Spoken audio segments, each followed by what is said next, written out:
video game until way later. In Bioshock, you could freeze machines before hacking them, so that the water moved more slowly. In the original Super Mario Bros. After a game over, if you hold A and press start, you start at the first level of whatever world you died in. I do not know how to process 25 years of mad in one instant. So many hours lost. That a PS2 required a memory card. I was 6 I believe when Spider-Man 2 came out, and my mom would only let me play on the weekends for 2 to 3 hours. This was my first video game on the PS2, and my parents were not very tech savvy and didn't know much about the console. Therefore, anytime I played I would essentially keep restarting the game every weekend. I remember one weekend my grandmom came over, and my mom lost track of time, and essentially I finished the game in one day knowing what to do through my past playthroughs. I essentially speedrun Spider-Man 2 every week. One of the best memories of my childhood. I remember knowing I needed one, so I didn't want to get too far playing the first game I rented until I got one. Well, I got lost in the game and played for hours, but wasn't going to be able to get a card until the next day. Tried calling my neighbor to borrow his, but that a-hole wouldn't let me make a quick save. The game was Kessen. If you wear the bunny hood in Ocarina of Time, the skeletons in Hyrule Field will not appear. My brother beat Skyrim without ever knowing you could sprint. That you can just hold down the drink water button in Fallout. You're kidding me. In my first playthrough of Morrowind, I didn't know that killing certain characters broke the main quest.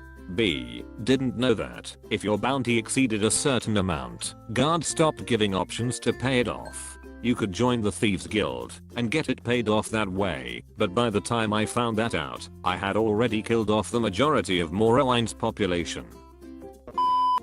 It wasn't until Halo 3 that I realized I've been playing Oddball with Captain Key's skull from Combat Evolved. Wait, what? The skull ball in the game type Oddball belongs to Captain Keyes from Halo Combat Evolved. You can see the neural implant in the back of the skull. In my copy of The Art of Halo by Eric Trautmann, the developers state that originally Master Chief was gonna use a flamethrower to burn the skull out of the flood mass that had absorbed Captain Keyes. But with the removal of the flamethrower from the console version, the skull was never used in the campaign, but found its way into Oddball. That player too can control the ducks in Duck Hunt.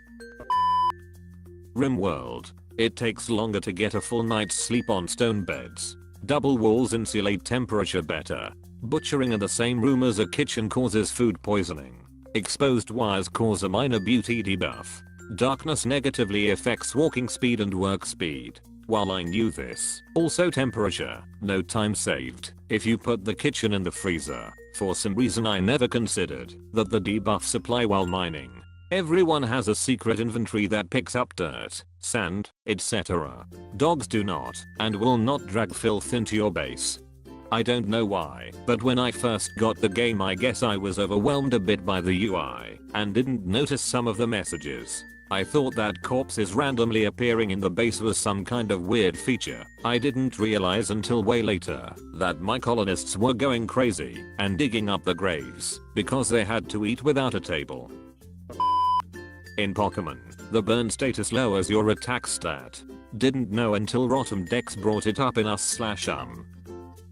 Yeah, there are a few conditions in battle with multiple effects, sometimes more important than the primary effect. Burn halves attack, though it has no effect on special attack, and Pokemon with the Guts ability have their attack increase by half instead of decrease.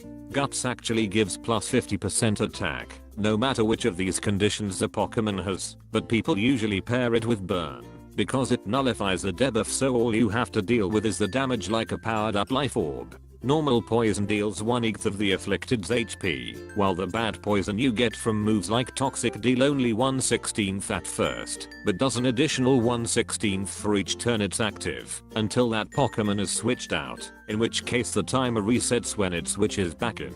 Paralysis of course makes it a 25% chance whether the Pokemon will move or not, but it also halves their speed stat. Freeze on its own has no special effects, but there's a handful of moves that the frozen Pokemon can use to thaw itself out, and if the opponent hits it with a fire type move, or Scald, it'll thaw.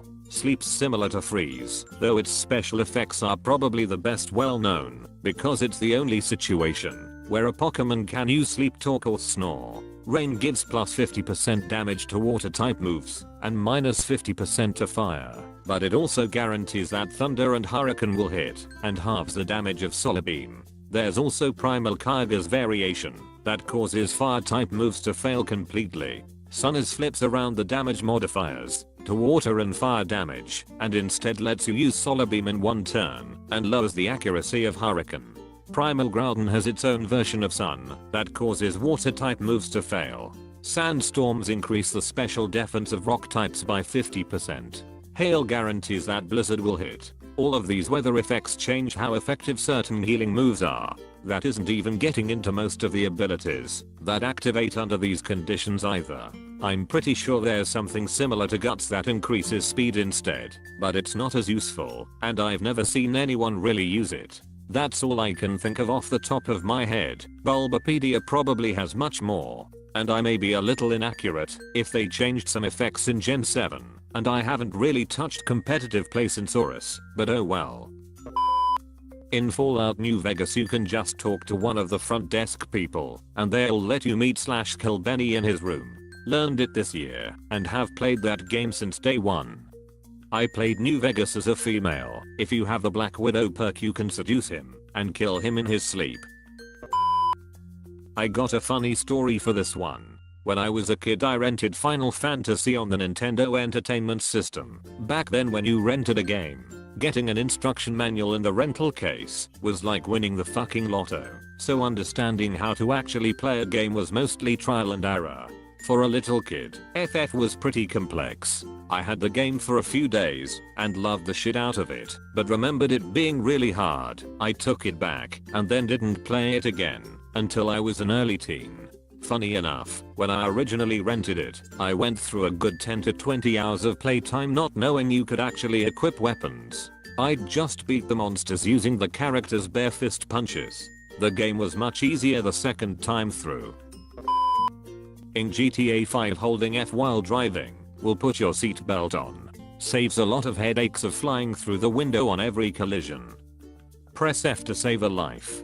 That always annoyed me so much I even googled it and still didn't find out, but I know the trick where if you right click while unarmed and aim out the window they will roll the window down so you don't mash it every time. The existence of the one singular human that comes up as red enemy in all of the Halo games to date. In Halo 3, Odds the police cop with the shotgun who follows you in the tunnels before meeting up with Bear is corrupt and did some pretty bad stuff, and if you follow him to sub-level 9 and go with him a room he says to not enter he will try to kill you. This is why Virgil kills him and says crime doesn't pay. I've been replaying Halo for so long and never knew this. I was so dumbfounded when I found out, simply because there is a human that attacks you without provocation and came up on the radar as an enemy in Halo. In Wind Waker, you can insta-kill the plant boss if you pour the island's holy water on it. I went through a large portion of the main quest in Oblivion without knowing you could fast travel. It actually helped the immersion quite a bit. I bought Oblivion when I was a teenager, and my brother changed the difficulty to the highest level when I wasn't looking. I gave up on it because I couldn't even get past the little demons guarding the gating vatch. After a little while, he told me what he had done and showed me how to change it back. I literally had no idea that it had changeable difficulty and thought I had just bought a crazy hard game. Playing Bioshock Infinite I went through the whole game not knowing you could show an arrow to where you need to go if you get lost. I spent a solid 3 hours stuck in the lift station walking in circles. I only found this out from a tip on a loading screen, and of course it was on the loading screen at the very end of the game. I was furious because that world helped in so many places, and having just unlocked 1999 mode I decided to try it out and see what this magic arrow world been like and how it world helped. Started the game first opportunity I had to try it out, and navigation. Arrow is not available in 1999 mode. Still have no idea what it looks like. That you can lock onto enemies in Dark Souls. Beat it hitting air a lot of times nevertheless. I thought you could only catch legendary Pokemon with a Master Ball. So after I caught one I'd just go around and beat the rest. I did this playing through the first and second generation Pokemon games.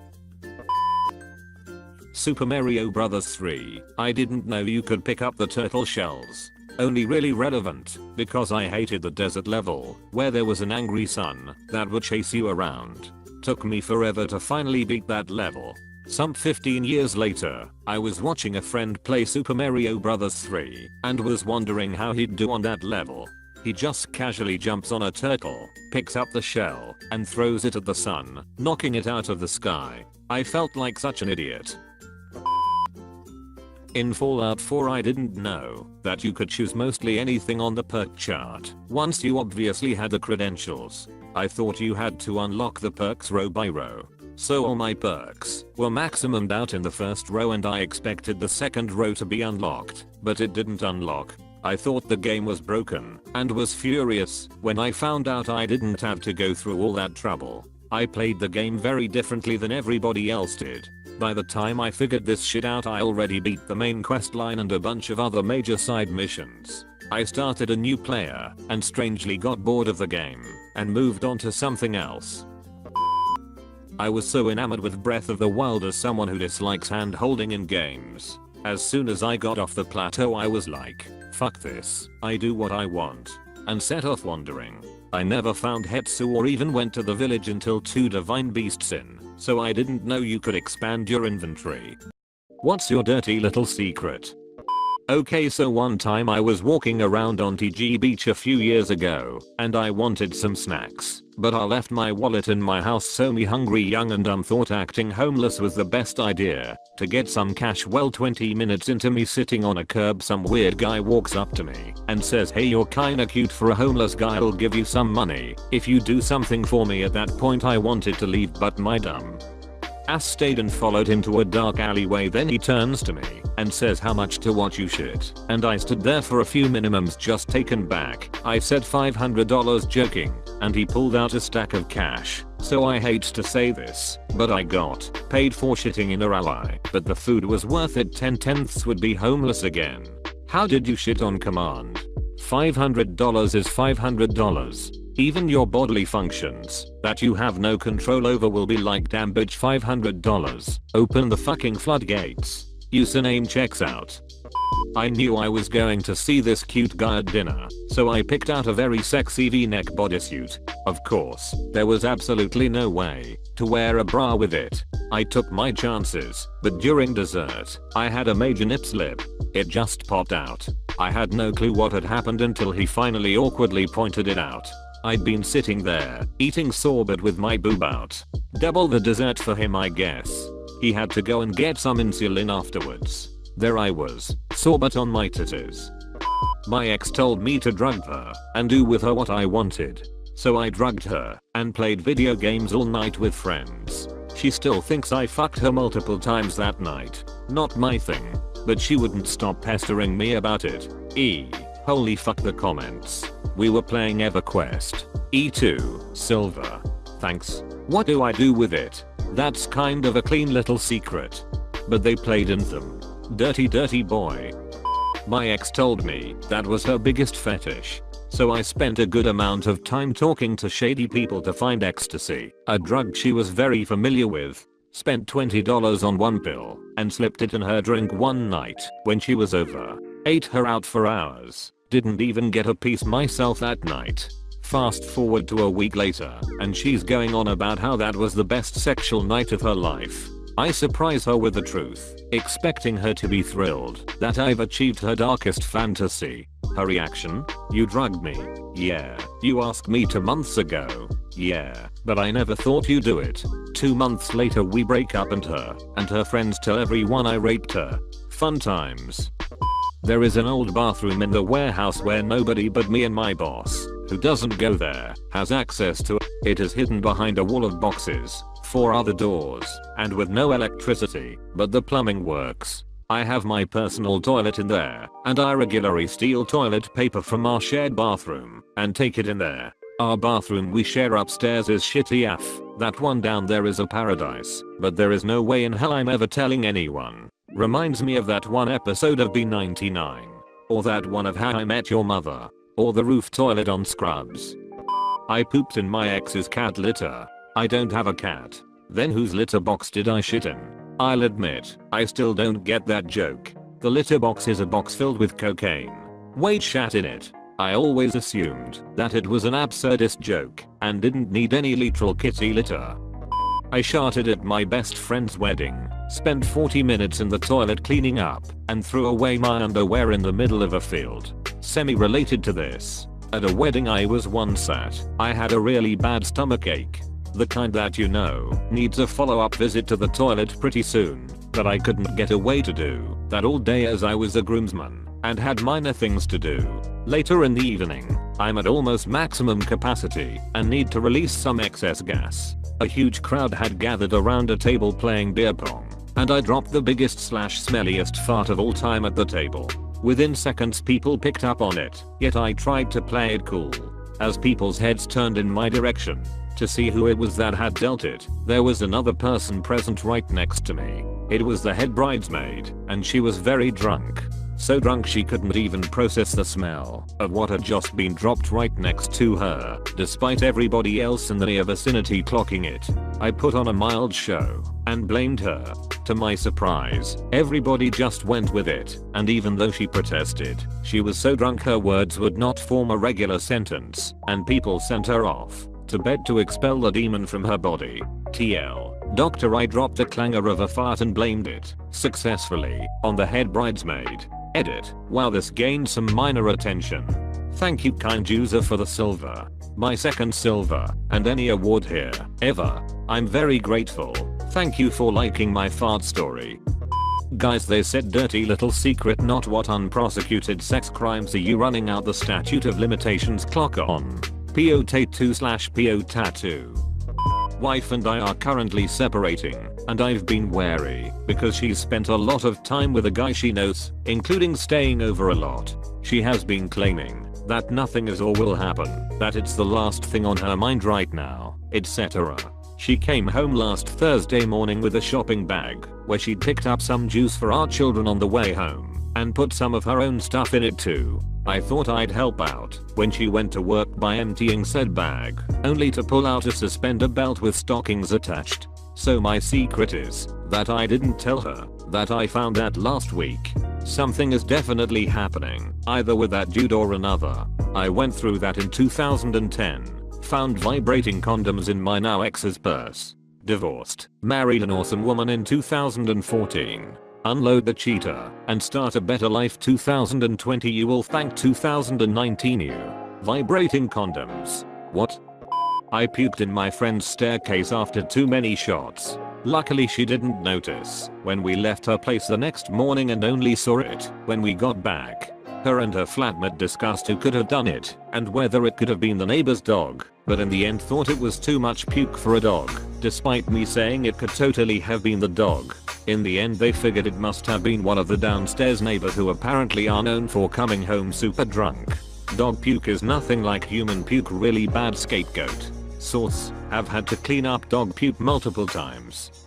I've masturbated to nearly every decent looking female I've ever met and still look them straight in the face like I'm innocent. Ever met that one fat girl who isn't too fat but noticeably bigger than most and had a pretty face and huge thighs and ass you just wanted to fuck senseless? Okay, I guess it's 17-year-old me in high school then. Relatable. Also 17. I've cracked one off in every bathroom of every office I've ever worked. This isn't normal, not according to ours. Damn, that chic from ours is the whole reason I need to bang one out in the handicap stall. I'm a pretty handsome guy and everyone thinks I have an easy time talking to girls. However, I'm awkward as shit and I also wear women's clothing. To elaborate further, I do it in private and don't often tell women about it. On one occasion one girl went shoe shopping with me, and that's how I got my first pair of high heels. I love pantyhose. I love it on women, and I love it more so on myself. Sometimes I would wear full lingerie underneath my normal clothes and go to school or work. Escalated quickly at the end. He's a lumberjack and he's okay. My mom assumes I lost my virginity to my first serious boyfriend in high school. In reality, it was one of the guys working construction on the new house behind us. Definitely glad I faked sick from school that day. Edit. I was over the age of consent, so everyone messaging me stop asking lol. This sounds like a whole porno. I need the whole story. It's not nearly as interesting as it probably sounds. I was 17. He was 20 and went to school with my brother. I knew him sorta well, and it wasn't uncommon for him to stop by our house to use our guest bathroom or get a drink. He also would often leave his lunch in our refrigerator. Anyway, I played hooky from school one day. My dad was at work and my mom had just left to go out to lunch with friends. He stopped by to get his lunch, surprised to see me. He gave me a bunch of crap about skipping school. We watched TV for a few minutes. I'm sure you all can use your imagination as to what happened next. But you yada jadded over the best part. I shower naked. You slut. Absolute whore. I bet they're naked under their clothes right now too. Disgusting. I actually like a few Nickelback songs. Honestly, this is too far. Absolutely disgusting. I sucked a guy's dick, so he'd buy me boba. Did it come with the tapioca pearls? The boba, I mean, not the dick. Of course. And I wish the dick did as well, haha. Despite the fact that I tell dad jokes constantly at work, I have no kids. Major forks pa. Major forks papa. I once burst into a liter of sweet vermouth after hours at the country club I worked at, then fed the whole bottle, straight-faced, to a jackass customer the next day. He said I made the best Manhattans. I watched the man drink my piss for most of the day. Jesus Christ, is your name Tyler Durden? Employees of Ikea, what are some of the worst family meltdowns you have seen? I'm a cashier. There was a bratty teenager and her mom about to pay for their over $1,000 transaction and the mom suddenly said, you know what? This girl here doesn't deserve any of this. Put it all back. I've never seen a teenager completely lose it until that shift. I feel bad for my coworker who had to do my go backs. I work in Ikea food. I had one guy claim that he was a big guy and wanted me to put extra food on his plate after I made the plate. I explained that I can't as we have to stick to portion size and that he could add a side plate for $1.99. He then yelled that we are all cheapskates, stormed off to his family, brought all the plates of food that we made for them and told us that he is going to bring his family somewhere good. Overheard two young women trying to agree on a dining table. One of them said, "This table screams. I just got out of prison and I need a table." On the one hand, harsh. On the other hand, lovely descriptive language. I know exactly what that table looks like. I used to work in Ikea in my student days, the Glasgow, Scotland store. When it was newly opened, an elderly Irish guy and his wife stopped me and asked where Ikea was. I explained that they were in Ikea and they couldn't understand. They had arrived at the ferry port in Ireland that morning and decided that they'd go on a day trip to somewhere they hadn't been before. When they arrived at the port in Scotland, there was a dedicated Ikea bus. They thought Ikea was an actual place in Scotland and didn't realize it was a shop. I walked away trying not to piss myself laughing as I could hear them blaming each other for the mistake. 2 words. Black Friday. It was 9:55. We open at 10. We were almost done. All that we had left to do was put out some children's kitchen set. What we didn't realize was that it was 50% off. I only had 2 pallets left to put out when the store opens and the horde came. They were crazy. Sprinting, pushing and shoving. They fought to get to these kitchens, and when they noticed my pallets, they tore them open and took it. Eventually one woman started screaming and attacked the guy who took the last one off of the pallet, not noticing the 2 full pallets. I had to pull her off him and security came. After about 10 minutes the chaos ended, and I cleaned up. At the point an elderly couple came and asked if there were any kitchens left, and I put one in their cart as my co-workers laughed at what had just occurred. A guy came in and wanted something that we only had in the air, so it would require a forklift to get the product down. which we don't do with people in the store for fairly obvious safety reasons. I told him we could get it down right after the store closed for him, but that was not an acceptable answer. He proceeded to lose it on me, demanding I bring out a forklift and take it down now.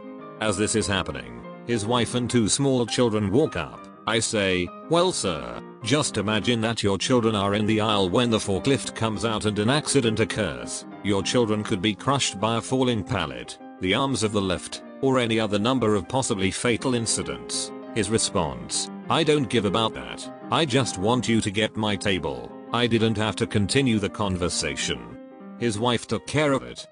My BF and I overheard while browsing in Ikea a couple having some sort of miscommunication in their relationship.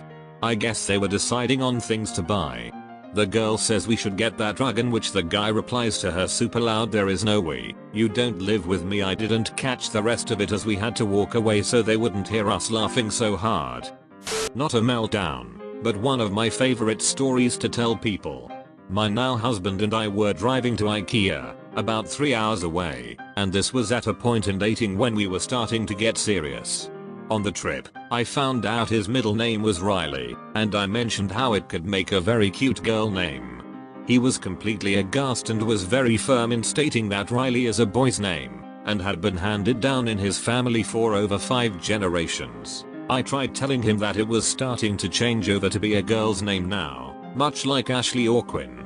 He thought I was crazy and was adamant that people do not name little girls Riley. We lightheartedly argued the point for a good 15 minutes. We finally get to Ikea, park, and walk in the front door. 5 feet in front of us, a little girl of about 2 goes running by and her mother is chasing after her, saying, "Riley, get back here." My husband just looked at me. I was once shopping at Ikea and noticed a couple with a guy just having the complete look of apathy and distraction while being berated by his wife. The volume was fairly low until they got to the bedroom department and she specifically said, "I'm thinking of buying new sheets, but I might as well not, cause I don't wanna buy sheets just so you can have that HR girl in them. I hope you realize I'm just staying with your cheating until the kids are grown up." I was so distraught I went for Cutbilla to calm myself. I was in the Vancouver Ikea, and they have a children's play area that was packed. There must have been 100 kids in there, some being watched from outside and some completely unattended. Without warning, the power went out. There were emergency lights, but the play area was still quite dark.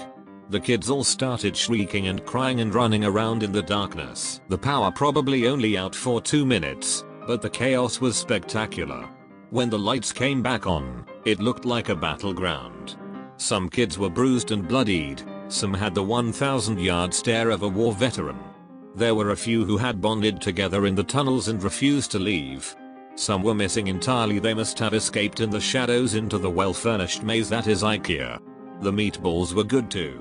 Overall 10 out of 10, but the bar was set high and no future visits could compare to that eventful day. I used to work at Ikea and have so many stories from there. I think a memorable one wasn't a family fighting, but it was 2 women fighting over my service. I was helping one customer and it was a super busy weekend, so I'm sure all the employees were pretty busy. As I was helping her, another woman came up and interrupted us. They started arguing and one of them called the other woman a cow. This was my Ikea family meltdown. My then boyfriend and I were getting our own place just after college. Until then, we had both been using twin beds thanks to student living spaces, and sharing a single twin was proving uncomfortable for 2 adult humans subjected to California summer temperatures. To fix this issue, off to Ikea we went. Things start off okay. We start with lunch, admire the living room couches, move into kitchenwares. All so far enjoyable fantasy. And then we reach our destination, bedrooms. A sea of beds in a variety of price points greet us with brightly colored duvets. An experienced furniture purchaser, I start scanning the price tags to narrow the options. I bring him to an attractive affordable model I think matches some of our bookcases. And this is where the trouble starts. See, up until now, I didn't realize exactly how bad this man's fear of decision making was. He stares at the bed incomprehensibly for literal minutes, refusing to talk about it. Eventually it is discovered that buying a bed means committing to delaying graduate school, never moving to the East Coast, and having children with me. I don't understand that logic and request explanation which is slowly and tearfully given. We spent 3 hours in that Ikea and left with nothing. About a month later we went back and again after several hours bought that exact bed. He never went to grad school or moved to the East Coast. We also did not have children and broke up a few years later. He took the bed. I worked at Ikea for 5 years selling sofas. One of my co-workers, let's call him Jim, worked evenings and weekends in returns while his day job was teaching math at a local high school. One day a woman comes to the counter trying to return some pillows. Generally speaking, they didn't take returns on pillows for sanitary reasons. She also didn't have a receipt and the pillows were clearly used and absolutely disgusting. Jim tells the customer that he's sorry, but our return policy states we only accept products within 30 days of purchase, with the receipt, and unused in the original packaging. This did not sit well with her and she began to scream at Jim. She was spiteful and cruel. Jim had come to the US from another country years ago and while he spoke perfect English, still had an accent. She mocked his accent and told him to speak English.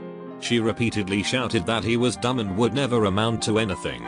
He was too dumb to get a real job, etc. Meanwhile, her teenage son is in the background. He's pleading with his mother to stop shouting at Jim.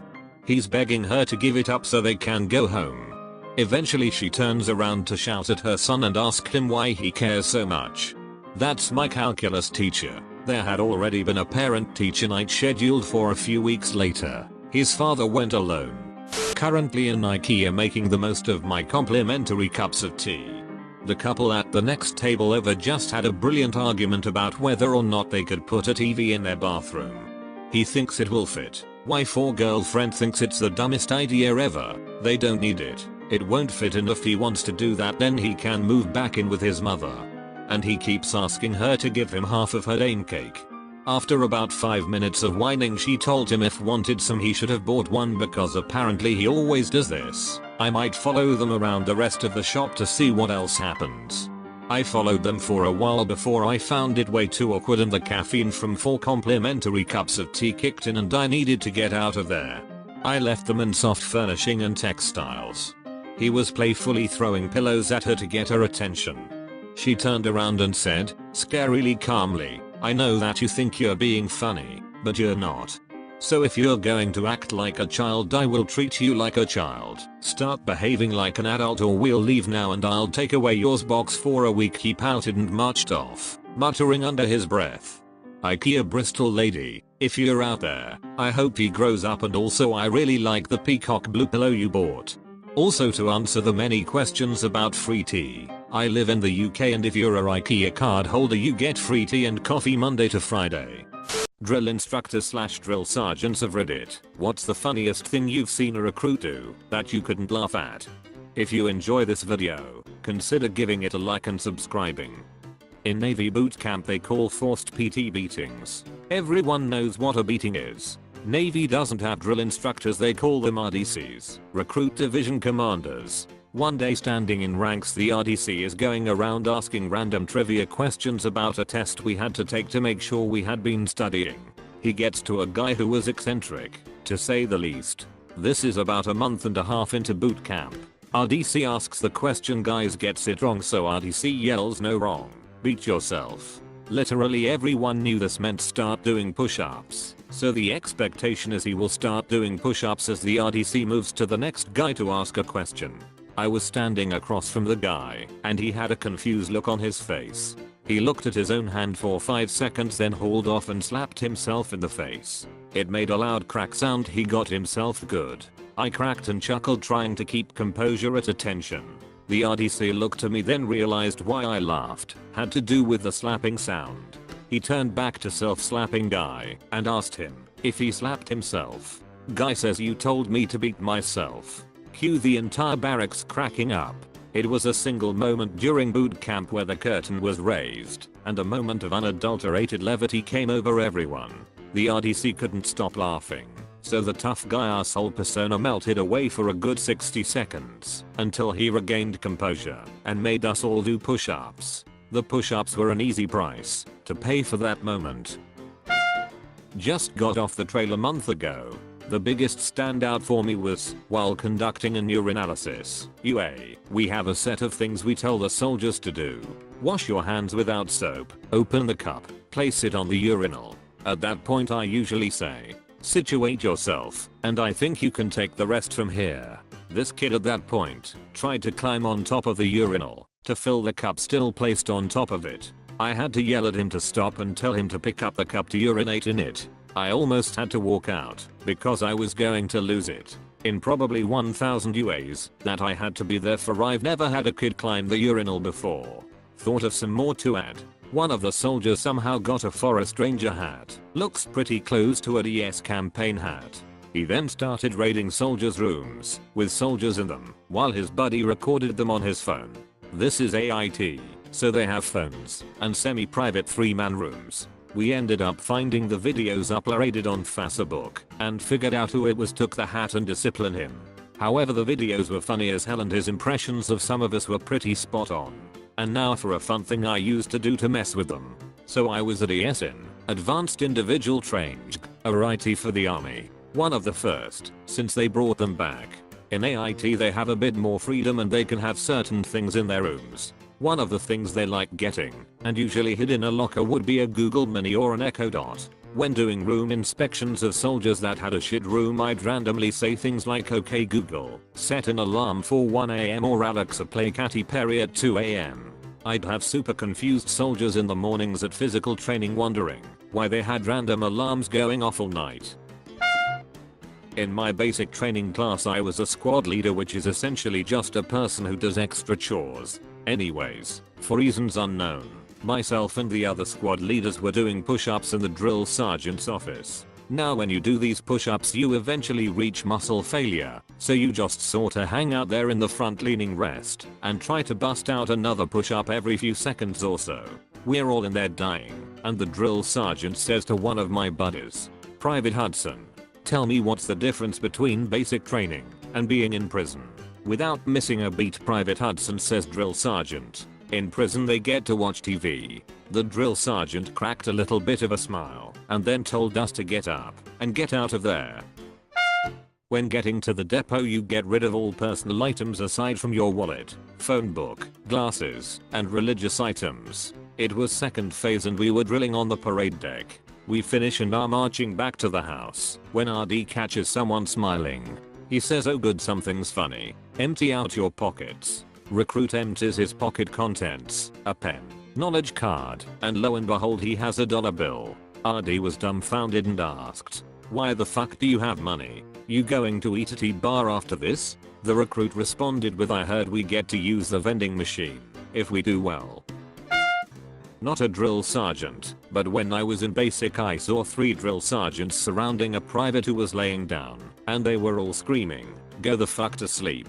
Right now private, you take a goddamn nap this very second. You poor tired soul." Not exact words, but you get the gist of it. I still wonder how he got himself into that predicament.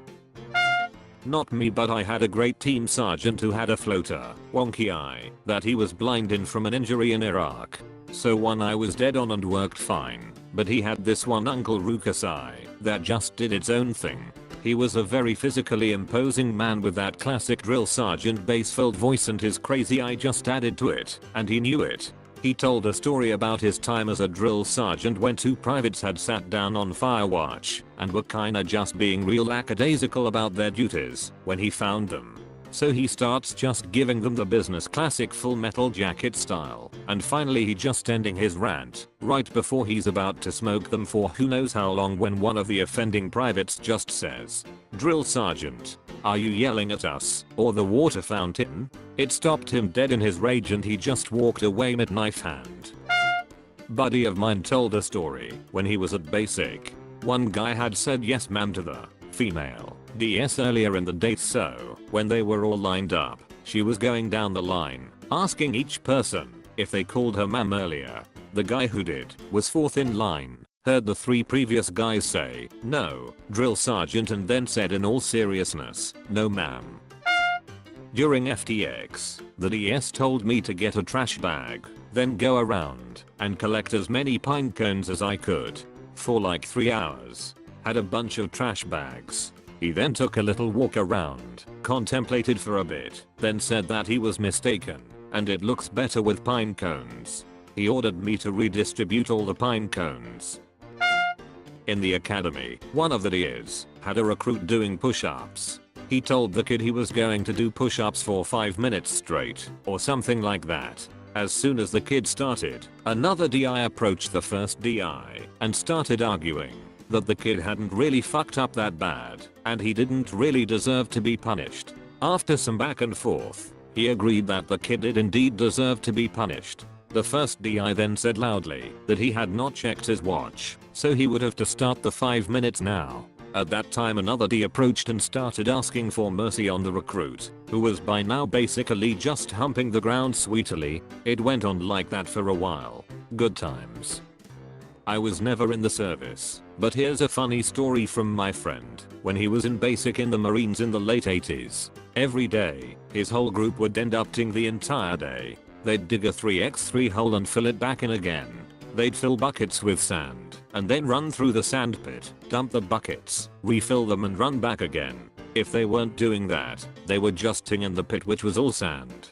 The DIs would make them stand at attention for hours until parade rest felt like lying down. They ran them ragged. My buddy thought that this was normal.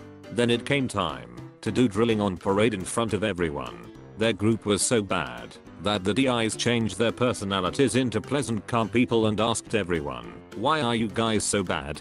How do you not know anything?" The answer was, "We haven't been taught." There were 4 or so DIs that would trade off training the group, and every one of them threw my buddy's group in the pit all day, every day. They had each independently decided that my buddy's group was the worst, so they should be straightened out with more exercise. After the DIs talked it over, they apologized to the group, and then went back into drilling them into proper shape with all the yelling and screaming as normal. Just this time they taught them how to do military stuff instead of how to haul sand. He did get into crazy good shape though. I was duty NCO for the platoon I was instructing. On the final night of basic training, the night of the function, I had got them all into bed and was doing the final rounds to make sure they were all where they should be when I came across an empty bed. Engage angry TAD instructor mode. First section, where the fuck is recruit C? I'm here, Corporal, in recruit B's bed. Well, where the fuck is recruit B? I'm also in my bed, Corporal. Recruit C, please move back to your bed, and I remind all recruits that there will be no fraternization on RTFACB training courses. Apparently they just thought it was a funny joke, but watching them separately sit up in the same bed one after the other was unexpected. Had 2 guys laugh when RDC walked in, so he had them stand almost noses touching each other. One would yell, "Want to hear a joke?" and the other would yell, "Ha ha ha," repeatedly for hours. It was hilarious at first, but once their voices started to crackle it got old pretty quick. What's that disgusting crap all over your glasses, maggot? I believe it's your saliva. Drill sergeant, sir. Close SIs and waits for death. Early in boot in MCRDSD we were post shower and at attention for the hygiene inspection, wearing nothing but skivvies and t-shirts. The DI's walking the line checking fingernails and whatnot when one private's hard-on flops out of his skivvies right as the DI passes him. The DI stops, looks the private in the eye and says, "Private, I don't even like you, much less like you that way. Now put that goddamn thing away before it goes off." The private in question turned purple with embarrassment and tries to stuff his boner back in his skivvies, but is getting flustered as the DI starts yelling at him for being an incompetent private and that if he didn't get it stowed in 3 seconds the private would be taking a 10-minute cold shower. Things like, "Do I have to hose you down like an excited chihuahua? Should I call the vet? Good God, private, is that how you greet your mother at night? Stow your gear, goddammit." Every other private in line was trying not to laugh, and the SDI had retreated to his office, where we could hear him howling with laughter. Private finally gets his junk stowed, and the DI resumes inspection, and you could see he was trying his damnedest not to bust out laughing. No one got much sleep that night. There were too many gigglers in their bunks and too many quiet one-liners. Not a DI. When I went through basic they gave everyone a flashlight with a lime green yellow thing on the bright end that you had to have with you in the morning for PT. Well, one individual forgot his when we all lined up in the morning and didn't say anything till we walked over to the PT pad. The T began to berate him and tell him that he is a dumbass and run back to the bunks to retrieve the flashlight. Before he leaves, the TI yells, "If anyone stops you, just tell them you are a dumbass." Well, a TI was across the street and saw him running back to the bunks and saw the trainee all by himself, so he starts laying into him. We could all hear him on the PT pad until the trainee got a chance to respond with, "Sir, trainee so and so reports as ordered. I'm a dumbass." The TI walked away and didn't say anything. Edit. Since this blew up, I have another story about this exact airman. Near the end of basic training, depending on your TI, you might get what is called an amnesty hour. It's everyone who has been in basic with you and your TI basically talking to you like a normal person again. Well, our TI opened the floor for questions and the first kid to raise his hand was the kid who forgot his Lackland laser. During all of basic, when I was there, a rumor was going around that a TI had posed for Playboy. Now, it was a rumor, but no one could go on a computer to Google it cause it's BMT. The airman stood up and asked straight face, "Sir, is it true a TI posed for Playboy?" Our TI laughed and confirmed the rumor. Again, "Sir, did you meet this TI?" Our TI responds with no, but if I did I would be tapping that. Without missing a beat, this short skinny kid from Tennessee says, "Thank you for not hitting it so that the rest of us don't fall in it." I cried laughing. Not many comments here, so I'll add my bit. One recruit left his training guide just lying on his rack. My lead RDC decided this was punishable by making the recruit stand in the middle of our berthing, hold the training guide in the left hand, salute it with the right hand, and then bring it in and gently whisper, "I love you, training guide. I'm sorry I left you out. I'll never leave you lying around again." That shit was hilarious, especially because we were all put at attention while he did it for 45 minutes. Yusuf. TI, are you finished yet? Trainee done. No, sir. I'm done. TI walks away to avoid laughing. On the topic of names, there are lots of things that are unfortunate to be called when your rank is seaman, due to how it sounds out loud. I'm glad no one ever connected my last name to it. We had some poor souls, such as Seaman Swallows. Poor girl. Also had a guy with the last name Tits, and he was going for the rate of IC, so his name was IC Tits. Then he reached rank 2 and was IC2 Tits. Holy shit, I knew this guy. He was in my barracks in Great Mistakes. It was always hilarious hearing him get called on the 1MC. Now, IC2 Tits later the quarter deck. There was also a guy with the last name Samples, who had just recently become a seaman. Seaman Samples. That guy hated his life. What is something your partner has done during sex that completely ruined it for you?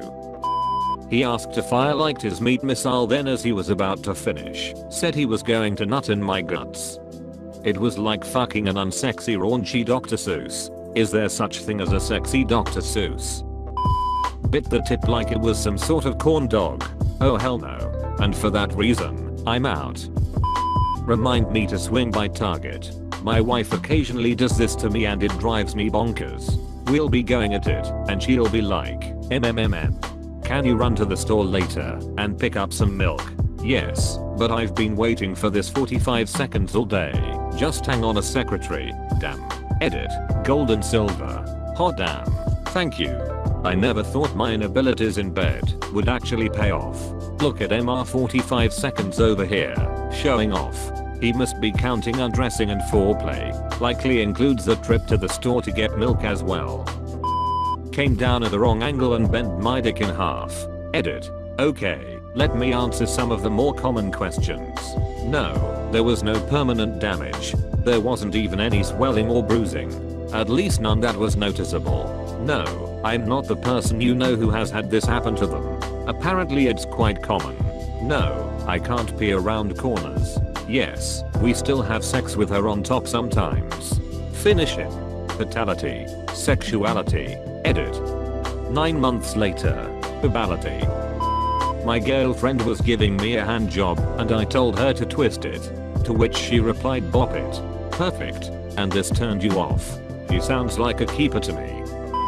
He kept insisting that I tell him a story If I stopped talking to actually try to enjoy the sex, he would stop and say it again.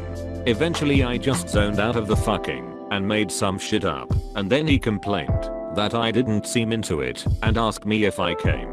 Wait, like a sexual story? Or did he just want to hear about the adventures of Harry and friends while getting his rocks off? Harry Potter and the cock-blocking of Ronald Weasley. Harry Cooter and the Chamber of Secretions. I was rubbing my clit during missionary, but he kept trying to move my hand away. Edit. No, my nails are short. What is the thought process behind that? Maybe she had long nails and was slicing his hot dog. Ugh. One time I was having sex with an ex in the shower. She wants to do anal, but is absolutely against using lube because it means guy isn't pleasuring his woman. She was bent over and rubbed her clit while I try to push in her ass. As everyone knows, water makes terrible lube and wash away natural lubricant. My cock wasn't going in. She was getting pissed. I pushed hard and my cock slipped down right into her fingernail. Oh man.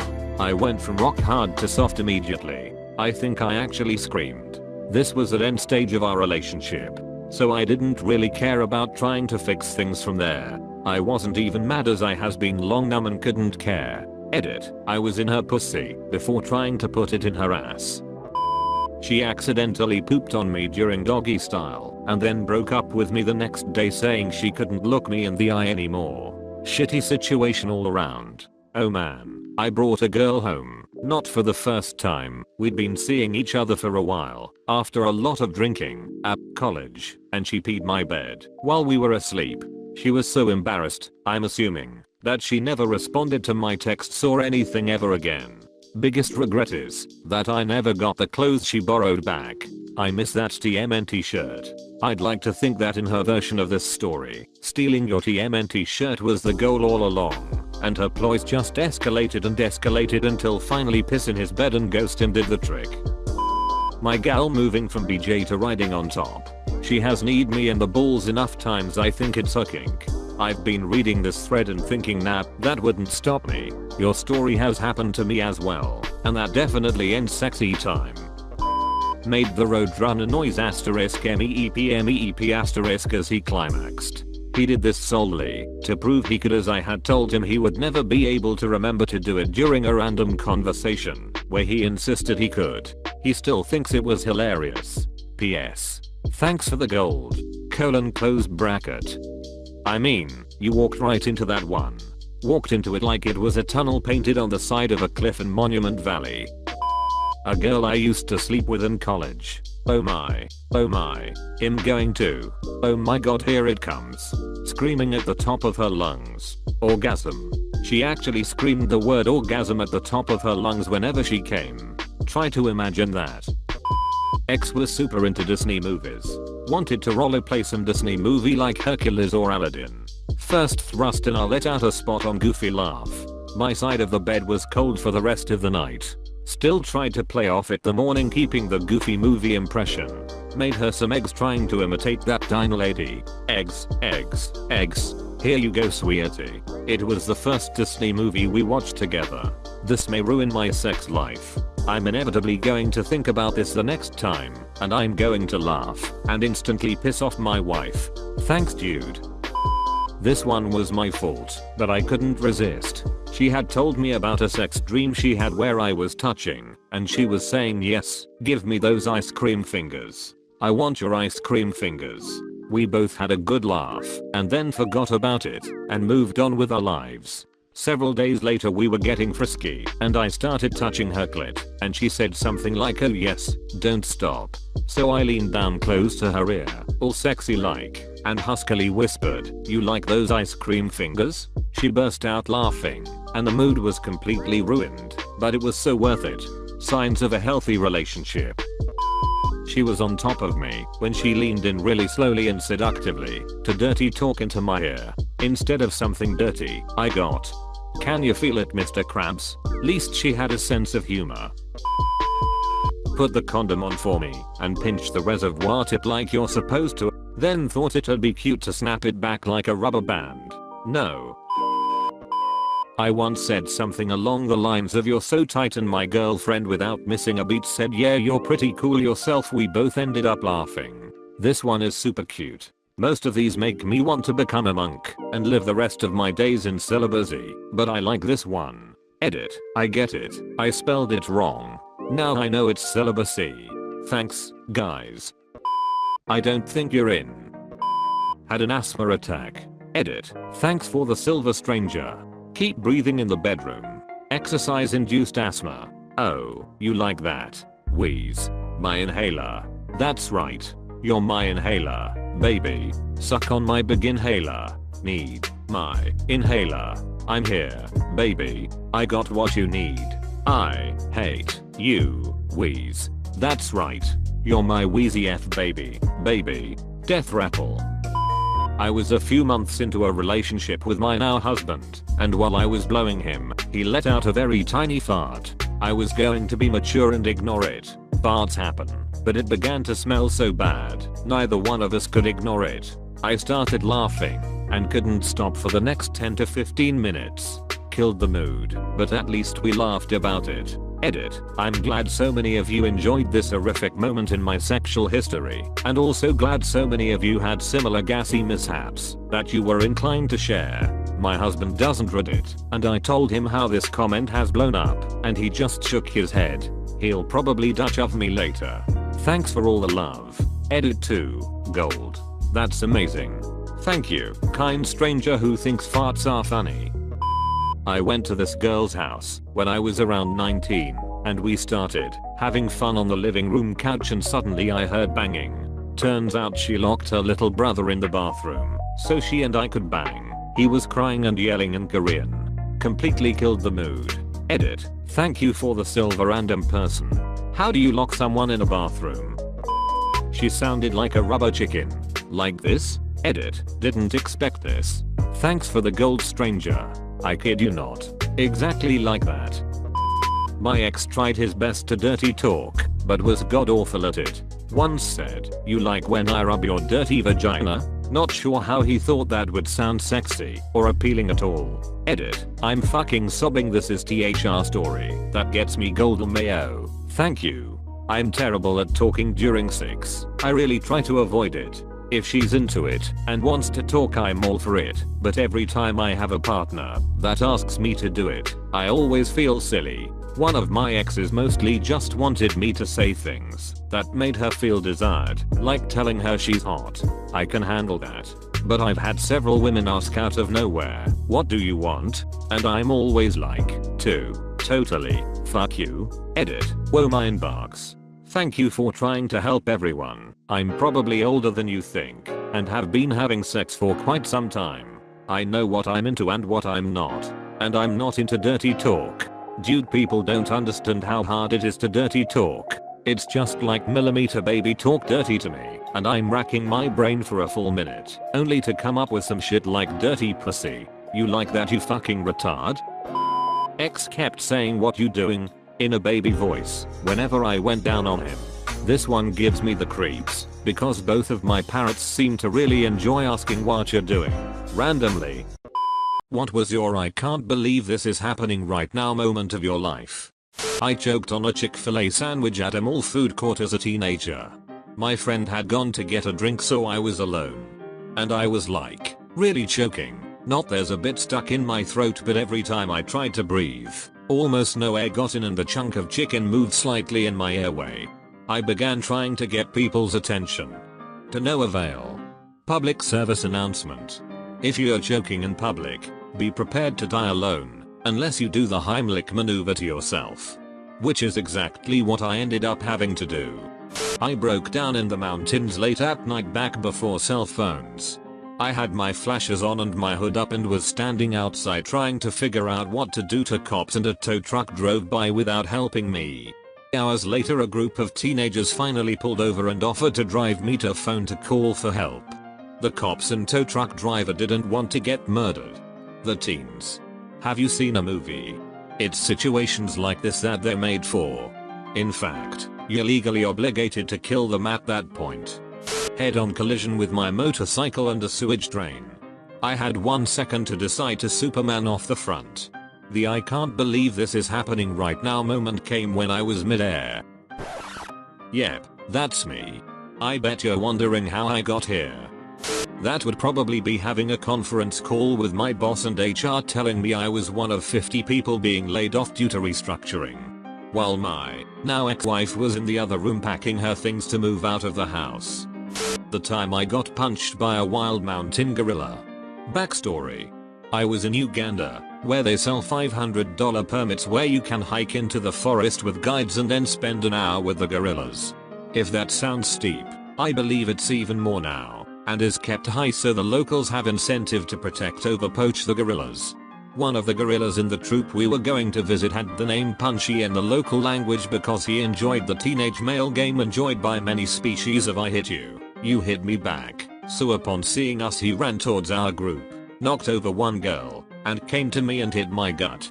Luckily it was a play punch to see if I was interested, and the guards dragging me away to make sure he wouldn't think I was hurt more. But yeah, wild moment for sure. The first time I walked up to a plane I'd rented for the day, signed off, did a pre-flight, got in and took off. I legally took an airplane out for a spin, and no one was monitoring me. It just seemed like an insane thing. Jesus, and I thought it was a big deal when I rented a truck to move house.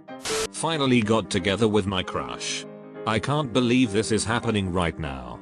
Drank too much and couldn't get it up. I can't believe this is happening right now. I feel this on a deep level. She didn't. Went to a concert of my favorite band ever. Bought the VIP tickets, chatted with artist before concert. Ended up going out to dinner with the whole band after the concert at some 24-hour diner. Best moment of my life. I am not an attractive human being. I'll open with that. I'm at Starbucks prepping my cup of coffee. For a venti I tend to splash some half and damp, half and do 3 raw sugars.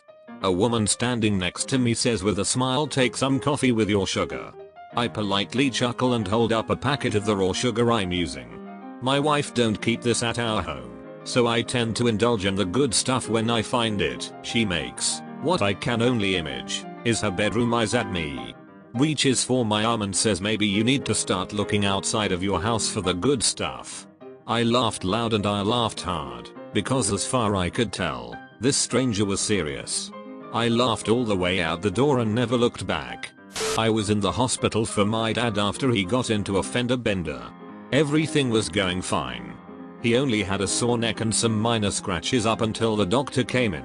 Shut the curtain behind her and told him we found some spots on your lungs when we scanned you. Completely unexpected and heartbreaking. I live in an apartment with a balcony overlooking a canal. One evening my partner and I were out on the balcony having a smoke. There was nobody around except for a drunk guy stumbling down the path along the canal. My partner commented that he'd fallen if he wasn't careful, and sure enough, he did. We immediately called an ambulance and my partner ran outside to look for help. The guy was twice our size and if we tried to help by ourselves, we all would have drowned. Emergency services arrived in less than 10 minutes and pulled him out. He lived. Still gives me shivers to think about what would have happened if we hadn't been outside. That day my wife and I were having lunch with friends at a restaurant.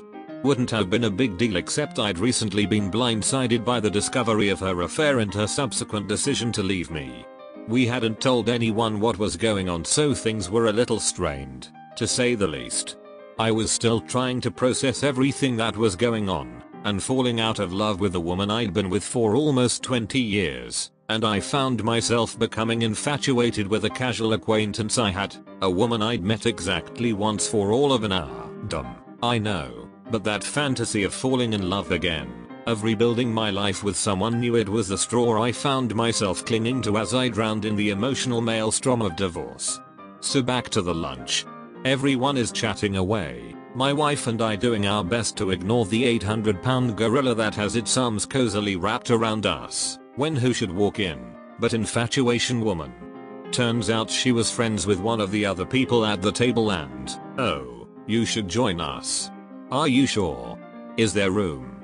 Well, okay, I'd love to, which is how I ended up having lunch with my soon-to-be ex-wife and my soon-to-be future wife. I was working at a group home with people who have physical and mental disabilities. We were all eating lunch when a client suddenly was choking. He turned blue and I thought, wow, here we go. I performed the Heimlich and he stopped choking and started to breathe. That was scary. When I got an email stating I got the PhD position and to get ready to go to Antarctica. Still can't believe I've been there. Twice. I got a message one day from a stranger that said there's something we need to talk about that is important to both of us. I made some time for a call shortly thereafter, and the stranger called me. Hi. You don't know me, but I think it's important that you know that my husband is sleeping with your wife. I know this, because he left his Facebook logged into our computer at home. And I see everything they have been chatting about for months. Boom. Life upended. I was good to my wife. Really good. Then my life exploded.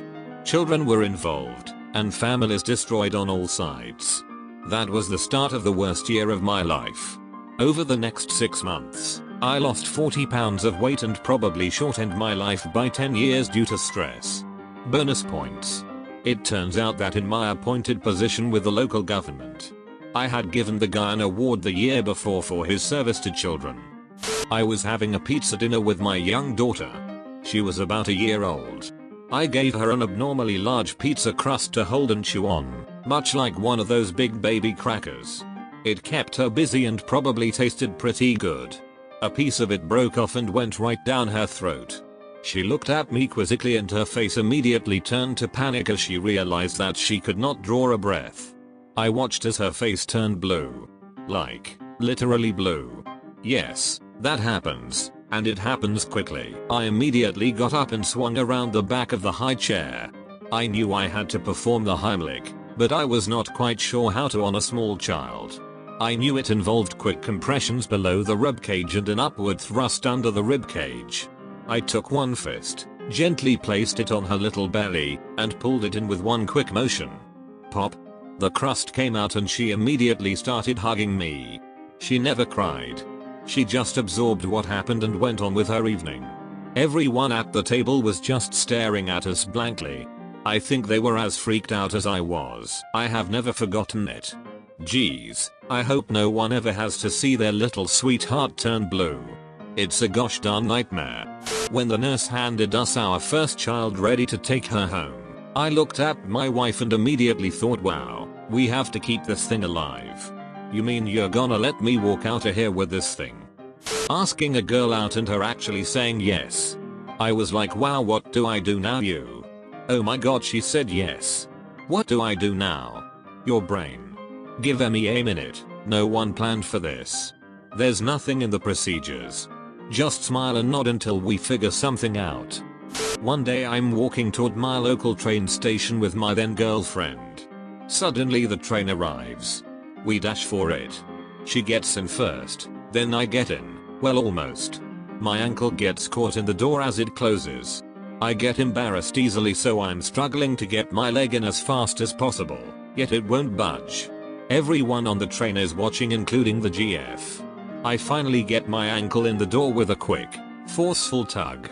So forceful that my jeans fall down to my feet because of a faulty belt I just bought. So a train cart of about 30 people saw my pants drop and had a nice view of my chicken legs and boxers. I pick him up with the speed of light, sit down next to my girlfriend and ignore what the F just happened. It's pretty hard to ignore it while almost everyone on the train was either laughing, pointing or talking about it as I sweat and overheat like a man stranded in the middle of the Sahara Desert with no water. Fortunately, my girlfriend didn't laugh at me until we got off the train. What's your I can't believe this is happening right now moment? Leave it in the comments below.